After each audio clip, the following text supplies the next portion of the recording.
Heart beat రాలేదు, abortion చేసుకోవాలి. చాలా ఏడ్చాను, హోప్ అయితే తీసేసాను. నేను చేసిన తప్పులేంటి? Hello everyone, welcome back to my channel Anjali trends. Thumbnail చూస్తే అర్థమైపోయి ఉంటుంది కదా, ఈ వీడియో వచ్చేసి మై ప్రెగ్నెన్సీ జర్నీ అనమాట. పెళ్ళైన తర్వాత తొందరనే ప్రెగ్నెన్సీ వచ్చిందా లేదా లేట్ వచ్చిందా, లేట్ వస్తే ఎందుకు, నాకు ఒక మిస్క్యారేజ్ అయింది అనమాట. అది ఎందుకు అట్లా మిస్క్యారేజ్ అయింది, నేను చేసిన తప్పులేంటి అనేది ఈ వీడియో మొత్తంలో షేర్ చేసుకుందామని అయితే ఈ వీడియో రికార్డ్ చేస్తున్నాను. ఈ వీడియో అంతా అయితే స్కిప్ చేయకుండా చూడండి. ఇంకా ఎవరైనా మన ఛానల్ కొత్తగా చూస్తున్నారా అయితే ఇప్పుడే వెళ్ళి సబ్స్క్రైబ్ చేసుకోండి. సబ్స్క్రైబ్తో పాటు పక్కనే ఉన్న గంట సింబల్ని కూడా క్లిక్ చేయండి. అప్పుడే నేను ఇలా వీడియోస్ పెట్టగానే మీకు అలా నోటిఫికేషన్స్ అయితే వచ్చేస్తాయి. ఇంకా వీడియోలోకి వెళ్ళిపోతే, ప్రెగ్నెన్సీ అనేది అందరికీ చాలా ఇమోషనల్ అండ్ ఇంపార్టెంట్ థింగ్ అనమాట మన లైఫ్లో. అయితే ఇప్పుడైతే చాలా చాలా ప్రాబ్లమ్స్ ఫేస్ చేస్తున్నారు ఎవరైనా. దాంట్లో మేము కూడా కొన్ని అయితే ఫేస్ చేసాము. అదైతే ఈ వీడియోలో అయితే అంతా చెప్పబోతున్నాను. పెళ్ళైన తర్వాత 8 monthsకి కన్సీవ్ అయ్యాను అనమాట.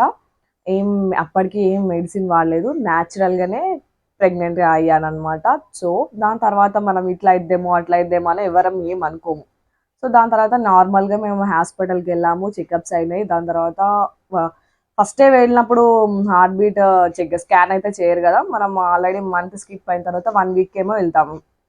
అప్పుడు as usual iron, folic, vitamins అట్లాంటి విటమిన్ టాబ్లెట్స్ ఇచ్చారు, పంపించారు. 1-2 weeks అయిన తర్వాత రండి, హార్ట్ బీట్ చెక్ చేద్దామని అన్నారు. మళ్ళీ మేము ముందు న్యాచురల్గా ఫుల్ హ్యాపీగా ఉండి 8 monthsకి అయింది కాబట్టి ఫుల్ హ్యాపీగా ఉన్నా. అంటే అప్పటికి మేము ఏం వద్దు అని అనుకోలేదు, కావాలన్నట్టే ఉన్నాం. సో మేము కావాలనుకున్నట్టే తొందరనే అయింది కదా 8 monthsకే. సో ఫుల్ హ్యాపీ అనమాట అందరం. సో హార్ట్ బీట్ చెక్ చేసుకోవడానికి ఆఫ్టర్ 2 weeks ఏమో వెళ్ళాము. 2 weeks or 1 week తర్వాత వెళ్ళాము. వెళ్ళిన తర్వాత అంత థాట్ ఏం లేకుండే నాకు, అంతా స్మూత్గానే వెళ్ళిపోతుంది కదా అని అనుకున్నాము.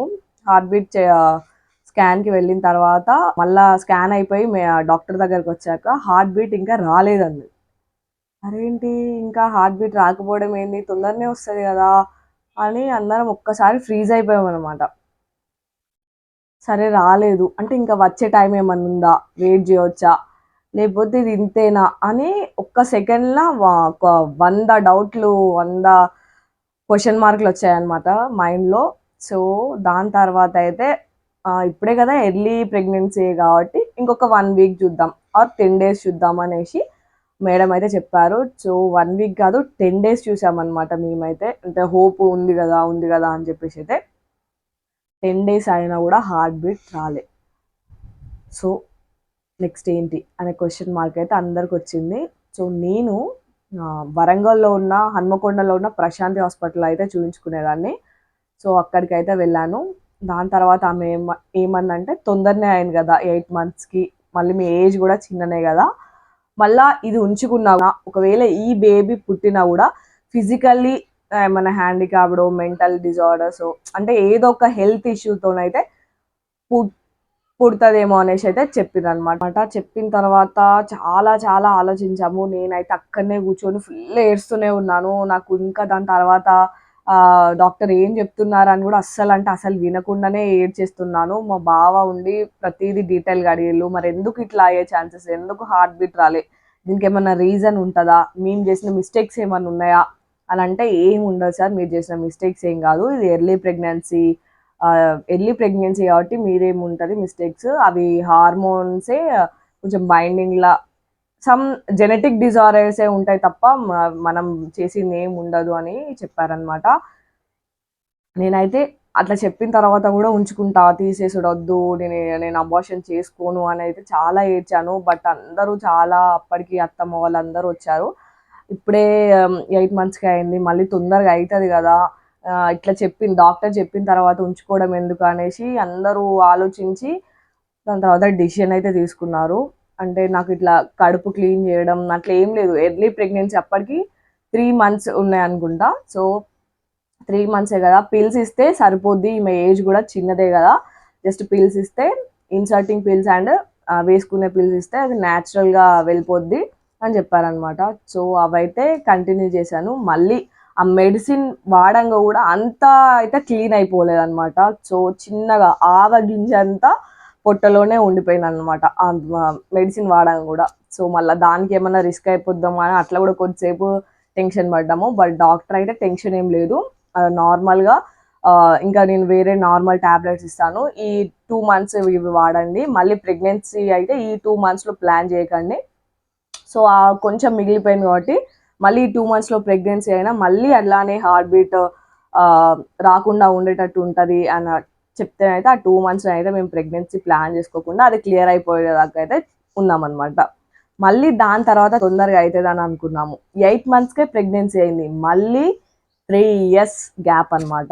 సో ఎందుకు అన్నది మరి ఎవరికి ఏం అర్థం కాలే అనమాట.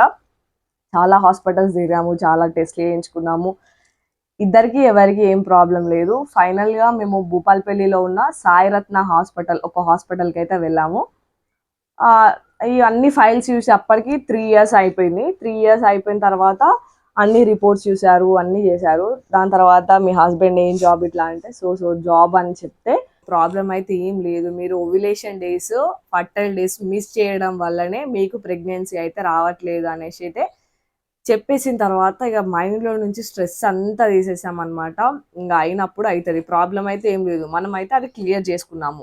సో ఇప్పుడు ఏం చేయాలి, మనం ఎవ్రీ మంత్ ఓవ్యులేషన్ డేస్ ఎప్పుడు ఉన్నాయి, మన ఫర్టైల్ డేస్ ఎప్పుడు ఉన్నాయి, ఎప్పటి నుంచి ఎప్పుడు ఉన్నాయి, 9 to 18 days అని ఇట్లా క్లియర్గా ఉంటుంది కదా.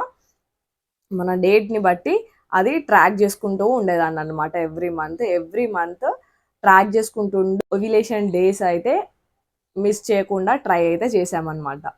నాకైతే అంటే 4 years రన్నింగ్ అయిపోయేసరికి కొంచెం ఎక్కడో హోప్ పోతుంది కదా, అవుతుందా అసలు ఎందుకు ఇట్లా అవుతుంది ప్రాబ్లం లేకున్నా అని అయితే చాలా డౌట్స్ అంటే రేజ్ అయ్యేది. హోప్ అయితే తీసేసాను నేను, మరీ 4 yearsకి హోప్ తీసేయడం ఏందనిపిస్తే కానీ అట్లా ఉండే మైండ్లో. One fine day morning 5 to 6 అట్లా టైంకి అయితే టెస్ట్ చేసుకున్నాను. కొంచెం నిద్ర మత్తులే ఉంటాం కదా, డ్రాప్స్ వేసేసి ఇది ఎట్లా రాదులే అటు పడేయడమే అని అనుకుండే. నిద్ర మత్తులు ఒక్కటేసారి చూసేసరికి 2 lines, ఫైనలీ 2 lines చూశాను అనమాట. సో అప్పుడైతే ఫుల్ హ్యాపీ ఉండే, ఫుల్ హ్యాపీతో పాటు ఫుల్ టెన్షన్ కూడా ఉండే అనమాట. అయింది మళ్ళీ ఫస్ట్ టైం లాగా హార్ట్ బీట్ ఏమన్నా రాదా అని ఫస్ట్ మినిట్ నుంచి ఒక పెద్ద క్వశ్చన్ మార్క్, టెన్షన్ ఫుల్ ఉండే అనమాట. సో ఇంట్లో కూడా అందరం చాలా ఎగ్జైట్ అయితే కాపోలేదు, ఎందుకంటే ఫస్ట్ది 3 years బ్యాక్ అయినా కూడా అది ఇంకా మైండ్లోనే ఉందన్నమాట. బావకైతే షేర్ చేశాను, బావ కూడా అప్పటికే ఫుల్ హ్యాపీ కావద్దు, జాగ్రత్తగా ఉండాలి, ఇంకా హార్ట్ బీట్ వచ్చే వరకు ఇంట్లో ఎవరికైతే చెప్పొద్దు అని అనుకున్నాము. ఇంట్లో మెయిన్ అత్తమ్మ వాళ్ళకి, మమ్మీకి అంతా చెప్పాము అనమాట. దాని తర్వాత యాజ్ యూజువల్ హాస్పిటల్ వెళ్ళాము. మళ్ళీ నేను అంతకుముందు హన్మకొండ ప్రశాంతి హాస్పిటల్ వెళ్ళానని చెప్పాను కదా ఫస్ట్ ప్రెగ్నెన్సీ అప్పుడు. దాని తర్వాత సెకండ్ ప్రెగ్నెన్సీ అప్పుడైతే వెళ్ళలేదన్నమాట. ఆ మేడం బాగానే చూసేది, బట్ నాకు అక్కడికి వెళ్తే అవే మెమొరీస్ గుర్తుకొస్తాయి, వద్దు అని చెప్పేసాను అనమాట. ఆ హాస్పిటల్కి వద్దు, కావాలంటే హార్ట్ బీట్ వచ్చిన తర్వాత అయితే మళ్ళీ వెళ్దాం అని అయితే చెప్పాను. దాని తర్వాత ఒక మల్టీ స్పెషలిస్ట్ హాస్పిటల్ చిన్నదే, దాంట్లో చూద్దాం హార్ట్ బీట్ వచ్చే వరకు ఎవరైనా విటమిన్ టాబ్లెట్స్, ఐరన్, ఫోలిక్ ఇవే ఇస్తారు కదా. సో ఇప్పుడైతే చిన్న హాస్పిటల్కి వెళ్దాం అనేసి అయితే వెళ్ళాము. దాని తర్వాత ఒక బ్యూటిఫుల్ డాక్టర్ దివ్య మేడం అయితే నాకు కలిసారనమాట. చాలా చాలా చాలా స్వీట్ పర్సన్ అనమాట. వన్స్ ఆ డాక్టర్తో మాట్లాడిన తర్వాత చిన్న హాస్పిటల్కి ఎందుకు అని అనుకున్న నేనే 9 months టిల్ డెలివరీ వరకు కూడా ఆమె దగ్గరికి వెళ్ళాను అనమాట. డెలివరీకి మళ్ళీ ప్రశాంతి హాస్పిటల్కి వచ్చాను. అది కూడా ఎందుకు అంటే మాకు హెల్త్ కార్డ్ ఉంటుంది కదా, అది మేడం ఉన్న హాస్పిటల్లో పనిచేయట్లేదని ఆ హాస్పిటల్ వచ్చాను. చాలా అంటే నా ప్రెగ్నెన్సీ మొత్తం స్మూత్గా వెళ్ళడానికి ఆ డాక్టరే మెయిన్ కారణం, మా దివ్య మేడం అని చెప్పేసి. అసలు చాలా అంటే చాలా బాగా చూస్తారు. ఎంత పెద్ద ప్రాబ్లం ఉన్నా ఇట్లా సింపుల్గా చెప్పేసేసరికి మనకు కూడా హాయి ఉండి ఆ ప్రాబ్లమ్ మనం కూడా పెద్ద చూసి మళ్ళీ ఇంకో పెద్ద ప్రాబ్లం తెచ్చుకునేటట్టు ఉండదు, చాలా సింపుల్గా చెప్పేస్తారు అనమాట. సో ప్రెగ్నెన్సీ అయింది. ఇక చూడండి హార్ట్ బీట్ వచ్చే రోజు ఇంట్లో నుంచి వెళ్ళేటప్పుడే నేను రాను అని, మళ్ళీ అట్లనే అవుతుందేమో అని ఫుల్ ఏడ్చిన.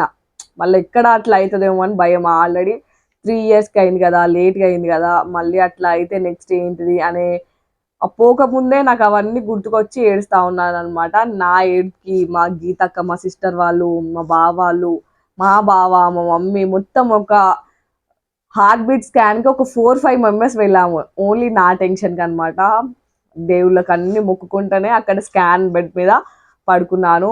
ఫైనల్లీ అక్కడ మనకు ఫస్ట్ చెప్తారు కదా వచ్చేద్దాం, ఫస్ట్ చెప్పకుండా నేనే అడిగేదాన్ని ఆ టెన్షన్తోనే, ఆ ఎగ్జైట్మెంట్.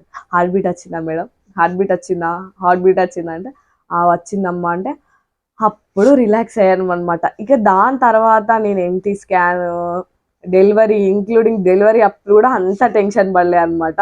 హార్ట్ బీట్ స్కాన్ అప్పుడు టెన్షన్ పడ్డాను అంత, ఎందుకంటే మనకు పాస్ట్లో దానికి ఒక బ్యాడ్ స్టోరీ ఉంది కాబట్టి దానికైతే ఫుల్ భయపడ్డాను. దాని తర్వాత ఎన్టీ స్కాన్, గ్రోత్ స్కాన్ దేనికి భయపడలే. ఇది ఒక్కటి గట్టెక్కితే దాని తర్వాత అంతా బాగానే జరుగుతుందని నాకు చాలా నమ్మకం ఉండే అనమాట. సో అదైతే నిజమైంది, మనకి చుట్కీ అయితే వచ్చేసింది. ఇది నా ప్రెగ్నెన్సీ జర్నీ అండి. దీని తర్వాత నా డెలివరీ స్టోరీ, నాకు తెలిసిన ఇన్ఫర్మేషన్ కొంచెం ప్రెగ్నెన్సీ రిలేటెడ్ అయితే వీడియోస్ చేద్దాం అనుకుంటున్నాను. ఆ వీడియోస్ ఎవరికైనా చూడాలనుకుంటే ఇప్పుడే మన ఛానల్ని సబ్స్క్రైబ్ చేసుకోండి. ఈ వీడియో నచ్చినట్టయితే like, share and subscribe to my channel. Bye bye.